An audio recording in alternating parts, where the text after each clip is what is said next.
ओम नमः शिवाय। शिवजी सदा सहाय। ओम नमः शिवाय। गुरुजी सदा सहाय। जय गुरुजी। शुक्राना गुरुजी। शिवपुराण श्री वायवीय संहिता उत्तरार्ध 13वां अध्याय। कलिनाशक मंत्र। देवी पार्वती बोली, हे स्वामी, कलयुग में पाप रूपी अंधकार निरंतर बढ़ता जाता है। धर्म से विमुखता आ जाती है। धर्म के आचार विचार, सभी परंपराएं एवं मर्यादाएं नष्ट हो जाती हैं। तब उसमें आपके भक्तों की क्या गति होगी और वे कैसे मुक्त हो पाएंगे। पार्वती जी के वचन सुनकर शिवजी बोले, हे देवी, कलयुग में पंचाक्षर मंत्र का भक्ति पूर्वक जाप करने वाले मनुष्यों को मुक्ति मिल जाती है। पापियों, निर्दयी और कुटिल जन भी श्रद्धा भावना से पंचाक्षर मंत्र का जाप करने से भव सागर से पार हो जाते हैं। पंचाक्षर मंत्र के जपने से शिवलोक की प्राप्ति होती है। ये सर्वोत्तम मंत्र है। महर्षि इसी मंत्र के प्रभाव से सब धर्माचरण करते हैं। प्रलय आने पर सभी स्थावर जंगम जीव नष्ट हो जाते हैं। तब मैं ही एकमात्र जीवित रहता हूँ। सारे वेद और शास्त्र मुझ में लीन हो जाते हैं। फिर नई सृष्टि का आरंभ होता है। सृष्टि के पुनः आरंभ में जब श्री हरि क्षीर सागर में सो रहे थे, उसी समय उनकी नाभि से पंचमुखी ब्रह्मा की उत्पत्ति हुई। उन्होंने सृष्टि की रचना करने हेतु मेरी तपस्या की। तब मैंने ब्रह्मा जी को साक्षात दर्शन देकर उन्हें ओम नमः शिवाय मंत्र की दीक्षा दी। इसी मंत्र के प्रभाव से उन्होंने देवताओं, दानवों, ऋषियों एवं प्राणीजन की रचना की।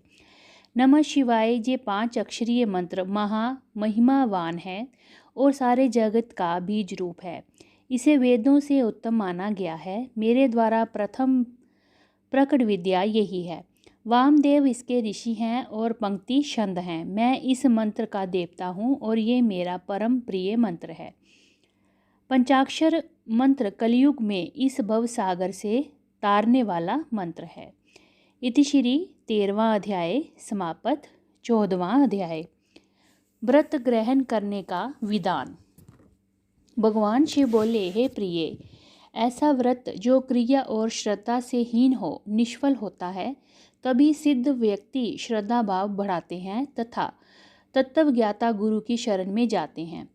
प्राणी जन शरीर, मन और वाणी द्वारा उनका पूजन करते हैं और यथा योग्य वस्तुओं का दान करते हैं। इसलिए जब प्राणी जन गुरु की शरण में जाते हैं तो उन्हें गुरु मंत्र की दीक्षा देते हैं और जब शिष्य का अहंकार का भाव समाप्त हो जाता है तब उसे घृत से स्नान करा आभूषण से भूषित कर ब्राह्मणों का पूजन करे। फिर गौशाला या मंदिर में जाकर विधि विधान पूर्वक ज्ञान का उपदेश दें। गुरु द्वारा दीक्षित मंत्र का प्रतिदिन 108 बार जाप करना चाहिए। इससे परम गति प्राप्त होती है। वाचिक जप का फल 1 गुना, उपांशु जप का 100 गुना, मानस का 1000 गुना, सगर्व का लक्ष्य गुना होता है। मंत्र के अंत में ओंकार होना चाहिए। ध्यान के साथ मंत्र का जाप करना चाहिए।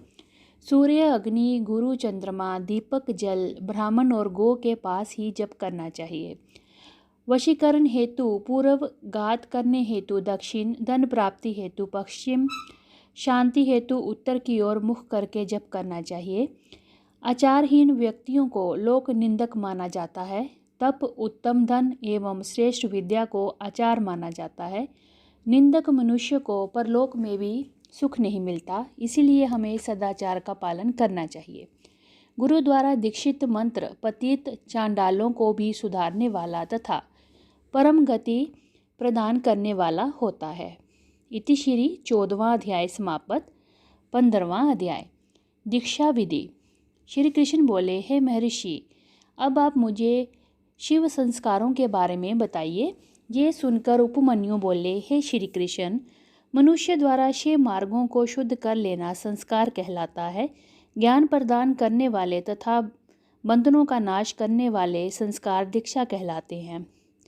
शांभवी शक्ति एवं मांत्री शांभवी दीक्षा 3 प्रकार की होती है। शांभवी तीव्र और तीव्र तरह दो प्रकार की होती है। पाप नष्ट करने वाली तीव्र तथा आनंद प्रदान करने वाली तीव्र तरह शांभवी दीक्षा कहलाती है। योग मार्ग से शिष्य शरीर में प्रवेश कर गुरु द्वारा दी गई दीक्षा शक्ति दीक्षा कहलाती है। कुंड कुंडल सहित की गई क्रिया दीक्षा मांत्री दीक्षा कहलाती है। शिष्य को अपने गुरु के गौरव को बढ़ाने हेतु नित्य उनका पूजन करना चाहिए। गुरु और भगवान शिव में कोई अंतर नहीं मानना चाहिए। हमें गुरु आज्ञा का अनुसरण करना चाहिए। गुणवान गुरु जो सर्वेश्वर शिव के परम भक्त हैं और परम मुक्तिदायक हैं। गुरुदेव अपनी शरण में आए शिष्य की 1 वर्ष, क्षत्रिय की 2 वर्ष एवं वैश्यों की 3 वर्ष तक परीक्षा करे। जो शिष्य दुख एवं ताड़ना पाकर भी मौन रहे और दुख का अनुभव ना करे, उसे शिव तत्व पात्र एवं शिव संस्कार योग्य मानना चाहिए। परीक्षा लेने के पश्चात गुरु को सप्रेम दीक्षा देनी चाहिए। इति श्री 15वां अध्याय समाप्त। 16वां अध्याय शिव भक्त वर्णन। उपमन्यु बोले, हे श्री कृष्ण, समयाहय संस्कार को ग्रहण करते समय सर्वप्रथम शुभ दिन और शुभ समय देखें। भूमि पर शिल्प से मनोहर मंडल की रचना करें जिसके मध्य में बेदी हो। ईशान कोण से 8 दिशाओं में कुंडल बनाएं। फिर चंदोवा ध्वजापात का मालाओं से उसे सुशोभित करें। वेदी के मध्य में सुंदर मंडप होना चाहिए। फिर सोने चांदी द्वारा ईश्वर का आवाहन करें। सोने चांदी ना होने पर चावल, सिंदूर एवं पुष्पों से आवाहन करें। 2 हाथ लंबा श्वेत या लाल कमल बनाएं जिसे 8 कर्णिका हो। वेदी पर दान, चावल, सरसों, तिल, पुष्प, कुशा बिछाकर कलश की स्थापना करें। कलश में जल भरकर सुगंधित पुष्प, अक्षत, कुशा, ध्रुवा डालें और उस पर नया वस्त्र लाल रंग का लपेटें। स्वयं आसन ग्रहण करें। मंडल के मध्य में महेश्वर का पूजन करें। फिर भगवान शिव का आवाहन करते हुए कलश का पूजन करें। दक्षिण में शिवजी के अस्त्रों की पूजा और मंत्रोच्चारण करते हुए यज्ञ आरंभ करें। शिव अग्नि में प्रदान आचार्य होम करें तथा भगवान शिव से संसारिक दुखों से मुक्ति दिलाने की प्रार्थना करें। फिर शिष्य शिवजी की 3 बार परिक्रमा करें और दंडवत प्रणाम करें। फिर शिव मंत्र का उच्चारण करते हुए शास्त्रानुसार गुरु शिष्य के शरीर में प्रविष्ट होकर मूल मंत्र के तर्पण से 10 आहुतियाँ दें। तत्पश्चात शिष्य पुनः स्नान कर शुद्ध वस्त्र धारण करें और पुनः कुश पर आसन पर बैठ जाए। गुरु शिव नाम जपते हुए शरीर पर भस्म लगाएं और फिर शिष्य के कान में शिव मंत्र का उपदेश दें। मंत्र की शिक्षा लेकर शिष्य उस मंत्र का उच्चारण कर शिवजी को प्रणाम करें।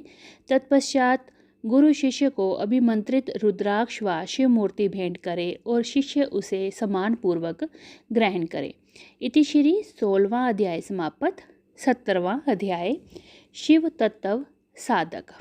उपमन्यु बोले, हे कृष्ण जी, कला, तत्व, भवन, भरण, पद, मंत्र आदि 6 अध्याय हैं। निवृत्ति, प्रतिष्ठा, विद्या, शांति और अतीत 5 अध्याय हैं जो आवृत्त कहे जाते हैं। पृथ्वी को तत्वद्वा कहा जाता है। त्रिलोकीनाथ भगवान शिव तो तत्व सहायक हैं। उनके तत्वों की गणना करना असंभव है। अभिमंत्रित रुद्राक्ष भेंट करने के बाद गुरु को शिष्य सहित मंडल में जाकर शिव पूजन करना चाहिए। 4 सेर चावलों की खीर बनाकर आधी खीर भगवान शिव को अर्पित कर देनी चाहिए। फिर नकार, मकार आदि 5 कलशों पर 5 वरण धारण कराएं। मध्य में ईशान, पूर्व में पुरुष, दक्षिण में अघोर, पश्चिम में शगोजात, उत्तर में वामदेव को स्थापित करें। कलशों को प्रोक्षित कर हवन आरंभ करें।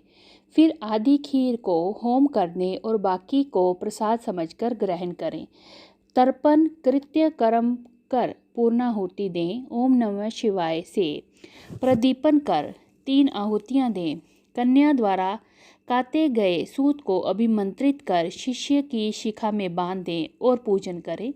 भगवान शिव का ध्यान और पंचाक्षर मंत्र का जप करते हुए शिष्य रात्रि को सोएं और रात्रि में जो स्वप्न दिखे उसे विस्तार पूर्वक अपने गुरु को बताएं। इति श्री 17वां अध्याय समाप्त। 18वां अध्याय षड्दव शोधन विधि।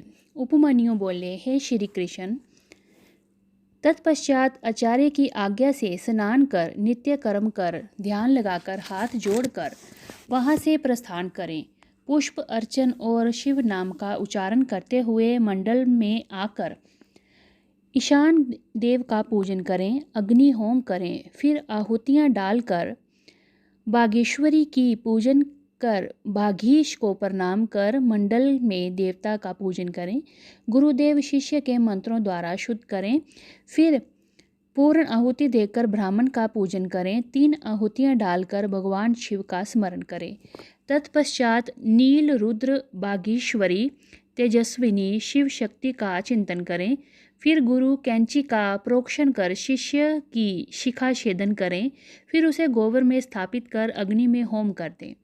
मंडल में विराजमान भगवान शिव और देवी पार्वती का ध्यान करते हुए उनसे प्रार्थना करते हुए कहें, हे देवादिदेव कृपा निधान, आपकी परम कृपा से ही षड्दव का शोधन हुआ है और इसे अव्यय धाम की प्राप्ति हो। आप नाड़ी संदान के साथ पंचभूतों की शुद्धि करें, फिर 3 आहुतियां डालते हुए अनिमा का निरूपण करें। तत्पश्चात त्रिलोकीनाथ भगवान शिव और देवी जगदम्बा का पूजन कर अपने पुण्य कार्य को सफल करने की प्रार्थना करें। इति श्री 18वां अध्याय समाप्त। 19वां अध्याय साधन भेद निरूपण। उपमन्यु बोले, हे श्री कृष्ण, मंडप के मध्य में भगवान शिव का पूजन करके वहां कलश की स्थापना करें और फिर हवन करें। हवन करने हेतु शिष्य को सिर खोले हुए मंडप में बिठा दें।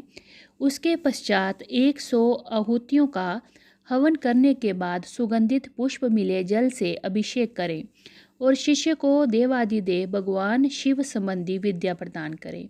तत्पश्चात शिष्य को साधन करने की रीति बताएं। साधन उपदेश को शिष्य ग्रहण करके गुरुदेव के सामने ही मंत्र का उच्चारण करें। साधन मूल मंत्र का पुरस्चरण होता है और इस विधि विधान से भक्तिपूर्वक आराधना करने के पश्चात खीर का प्रसाद अर्पण कर दंडवत प्रणाम करें। तत्पश्चात आसन पर बैठकर भगवान शिव का स्मरण करते हुए ध्यान लगाकर दीक्षित मंत्र का जाप करना आरंभ कर दे। इस मंत्र के 1 करोड़ अथवा समर्थानुसार जप करें। इस प्रकार इस मंत्र का उपदेश देने वाले गुरु और उपदेश देने वाले शिष्य के लिए इस लोक और परलोक में भी कुछ भी ऐसा नहीं है जिसे प्राप्त ना किया जा सके। इति श्री 19वां अध्याय समाप्त। 20वां अध्याय अभिषेक। उपमन्यु बोले, हे श्री कृष्ण जी, जब शिष्य दीक्षित मंत्र को साध ले और तब उसे पाशुपति व्रत धारण कराएं, फिर उसे अभिषेक करने के लिए आसन पर बैठा दें। पंचकलाओं से पूर्ण कलश स्थापित कर भगवान शिव का पूजन करें। मध्य के कलश के जल से शिष्य का अभिषेक करें। फिर देवादिदेव भगवान शिव को सुंदर वस्त्र एवं आभूषणों से सुशोभित कर शिव मंडल में आराधना करनी आरंभ करें।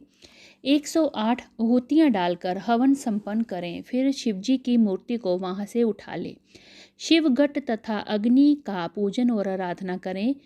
फिर अश्व शोधन की क्रियाएं पूर्ण करें। भगवान शिव से असीम श्रद्धा और भक्ति भाव रखने वाले और शिव शास्त्रों को जानने वाले विद्वान और ज्ञानी भी शिव मंत्र को दुर्लभ समझते हैं, इसीलिए शक्ति संस्कार कर निरूपण करते हैं। इति श्री 20वां अध्याय समाप्त। 21वां अध्याय कर्म निरूपण। श्री कृष्ण जी बोले, हे महर्षि, जब आप मुझे कर्मकर्ता पुरुषों के नित्य कर्मों के बारे में बताइए। तब मुनिवर उपमन्यु बोले, श्री कृष्ण, सत्पुरुषों को प्रातःकाल ब्रह्म मुहूर्त में उठना चाहिए। उठकर सर्वप्रथम भगवान शिव और देवी पार्वती का ध्यान करें। अरुणोदय होने पर घर के बाहर शौच से निवृत्त होकर स्नान करें। फिर आचमन कर स्वच्छ वस्त्र पहने, 3 मंडलों की रचना कर भगवान शिव के मंत्र का जाप करना आरंभ करें। घुटने के बल बैठकर शिव जी को प्रणाम करके अर्घ्य दें। अर्घ्य देने के लिए जल में कुशा डालें, फिर शरीर पर भस्म धारण करें। मस्तक, छाती और दोनों भुजाओं पर त्रिपुंड धारण करें। तत्पश्चात गले, कानों और हाथों में रुद्राक्ष धारण करें। ब्राह्मणों को सफ़ेद, लाल, पीत रंगीन नए वस्त्र धारण कराएं। वस्त्र धारण करने के बाद पूजा के स्थान पर उत्तर की ओर मुख करके बैठे और हाथ जोड़कर अपने आराध्य देव त्रिलोकीनाथ भगवान शिव का ध्यान करें। ध्यान से उठने पर शिष्य नामष्टक का नाम और पाठ कर गुरु को श्रद्धावनत होकर प्रणाम करें। इति श्री 21वां अध्याय समाप्त। 22वां अध्याय पूजन का न्यास निरूपण। उपमन्यु बोले, हे श्री कृष्ण, न्यास गृहस्थियों के क्रमानुसार 3 प्रकार का होता है। ब्रह्मचारियों के लिए उत्पत्ति न्यास, सन्यासियों के लिए लय न्यास और गृहस्थियों के लिए स्थित न्यास का विधान है। अंगूठे से लेकर कनिष्का उंगली तक स्थित न्यास होता है। लय न्यास वाम उंगष्ठ से दक्षिण उंगष्ठ तक है। बिंदु के साथ नकार आदि वर्णों का न्यास करना चाहिए। तल और अनामिका में शिवजी का न्यास करें। 10 दिशाओं में अस्त्र न्यास होना चाहिए। 5 भूतों के स्वामी एवं 5 कलाओं को अपने हृदय के मध्य ब्रह्मरंध्र में धारण करें। पंचाक्षर मंत्र का जाप करें। प्राण वायु को रोककर अस्त्र मुद्राओं से भूत ग्रंथि का छेदन कर सुषुम्ना नाड़ी द्वारा जप करें। फिर वायु द्वारा शरीर शोषण करें। फिर कलाओं का संहार करें। दुग्ध कलाओं का स्पर्श कर अमृत द्वारा सिक्त कर शरीर को उचित स्थान पर स्थापित करें। तत्पश्चात भौतिक शरीर को भस्म द्वारा स्नान कराएं। हृदय में स्थित भगवान शिव का ध्यान करते हुए अमृत वर्षा से विद्यात्मक देह को सींचें। अपने शरीर को शुद्ध करके शिव तत्व प्राप्त कर ईश्वर का पूजन करें। मात्र न्यास, ब्रह्म न्यास, प्रणव न्यास और हंस न्यास करें।